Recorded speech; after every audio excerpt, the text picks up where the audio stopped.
La quête de Tefnact, entre lumière et ténèbres. Après avoir échappé aux sirènes, Tefnact et Aïcha continuèrent leur chemin, la vigilance redoublée. La forêt semblait s'épaissir, les arbres se rapprochant comme pour les étouffer. L'air était saturé d'humidité et d'une odeur musquée qui leur piquait les narines. Soudain, un cri rauque déchira le silence. Une forme sombre bondit d'un arbre, atterrissant devant eux. C'était un babouin géant, les yeux rouges de colère, les crocs acérés. Il se dressa sur ses pattes arrière, poussant des grognements menaçants. Tefnact poussa Aïcha derrière lui, la protégeant de son corps. Il brandit son bâton, prêt à se défendre. Le babouin se jeta sur lui, les griffes tendues. Tefnact esquiva l'attaque et frappa l'animal à la tête. Le babouin recula, enragé. Le combat s'engagea, viol et brutal. Tefnact, plus agile, parvenait à éviter les coups de griffes du babouin, ripostant avec son bâton. Aïcha, terrorisée, encourageait Tefnact de toutes ses forces. Au bout d'un moment, Tefnact réussit à porter un coup violent sur la tête du babouin. L'animal s'écroula, inconscient. Tefnact, essoufflé mais victorieux, se tourna vers Aïcha. « Ça va ?» demanda-t-il. Aïcha hocha la tête, les yeux brillants d'admiration. « Tu étais incroyable. » Ils reprirent leur chemin, le cœur battant encore à tout rompre. La forêt semblait se calmer, comme apaisée par leur victoire. Ils arrivèrent bientôt à une clairière, au centre de laquelle se dressait un arbre gigantesque. Ses branches étaient couvertes de colifichets, de plumes et de crânes d'animaux. Une aura mystique émanait de cet arbre. « C'est l'arbre sacré de l'Egba, » dit le prêtre vaudou. « C'est ici que vous le rencontrerez. » Tefnact et Aïcha s'approchèrent de l'arbre avec respect. Ils s'agenouillèrent devant lui, les mains jointes en signe de prière. Un vent léger se leva, faisant bruisser les feuilles de l'arbre. Une voix grave et profonde résonna dans la clairière. « Qui ose me déranger dans mon sommeil ?» Tefnact leva la tête. Il ne voyait personne, mais il sentait la présence de l'Egba tout autour de lui. « Grand l'Egba, dit-il, je suis Tefnact, un dogon du Mali. Je suis venu te demander ton aide. »« Que me veux-tu » demanda l'Egba.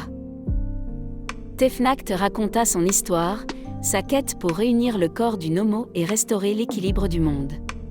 Il expliqua qu'il avait besoin du pouvoir de l'Egba pour franchir les obstacles et unir les peuples d'Afrique. L'Egba écouta attentivement, puis dit « Je vois en toi un cœur pur et une volonté forte. Je t'accorderai mon aide, mais tu devras prouver ta valeur. » Image de Tefnact et Aïcha agenouillés devant l'arbre sacré de l'Egba, avec une aura de lumière autour de l'arbre. Tefnact se préparant à affronter ses démons intérieurs, avec des ombres menaçantes autour de lui. Aïcha regardant Tefnact avec soutien, prête à l'aider dans sa quête. Quelle épreuve l'Egba va-t-il imposer à Tefnact ? Sera-t-il à la hauteur ? La suite au prochain épisode. L'Egba, le dieu vaudou des carrefours, observa Tefnact et Aïcha d'un œil scrutateur. Une énergie puissante émanait de l'arbre sacré, chargeant l'atmosphère d'une tension palpable. Tefnact, déclara l'Egba d'une voix qui semblait venir de l'arbre lui-même, « Pour obtenir mon aide, tu devras plonger au cœur de tes propres ténèbres. » Tefnact sentit un frisson parcourir son échine. Plonger dans ses propres ténèbres ? Que voulait dire l'Egba ? Tu portes en toi la lumière et l'ombre, comme tout être humain, poursuivit l'Egba. Mais pour maîtriser tes pouvoirs et accomplir ta destinée, tu dois affronter tes peurs, tes doutes, tes faiblesses. L'Egba fit un geste de la main, et le sol se mit à trembler. Une faille s'ouvrit devant Tefnact, s'enfonçant dans les profondeurs de la terre. Une obscurité totale émanait de cette crevasse, accompagnée d'un air froid et malsain.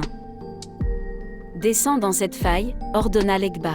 « Affronte les démons de ton passé et reviens avec la preuve de ta victoire. » Tefnact hésita un instant.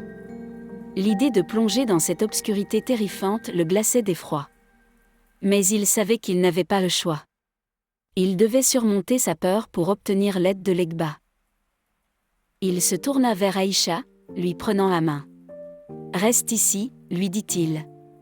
Je reviendrai. » Aïcha serra sa main, le regard rempli d'inquiétude. « Faites attention, Tefnact, murmura-t-elle. Tefnact prit une grande inspiration et sauta dans la faille. Il tomba dans le vide, entouré d'une obscurité absolue. Il sentait l'air froid lui brûler les poumons, le silence lui marteler les oreilles. Soudain, il atterrit sur un sol dur. Il se releva, le cœur battant à tout rompre. Il tenta de distinguer quelque chose dans l'obscurité, mais en vain.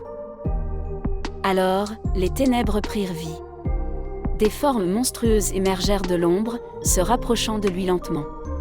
Il reconnut des visages familiers, des personnes qu'il avait blessées, des erreurs qu'il avait commises, des peurs qu'il avait refoulées. Tefnact se sentit submergé par la culpabilité, le doute, le désespoir. Il voulut fuir, se cacher, mais il n'y avait nulle part où aller. Il était prisonnier de ses propres ténèbres.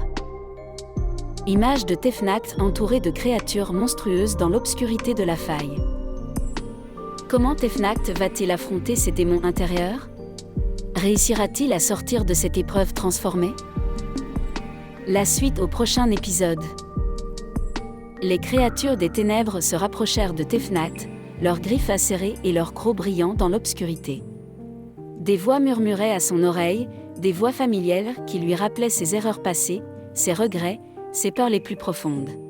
« Tu n'es pas digne de ta mission », siffla une voix. « Tu es faible, lâche, incapable.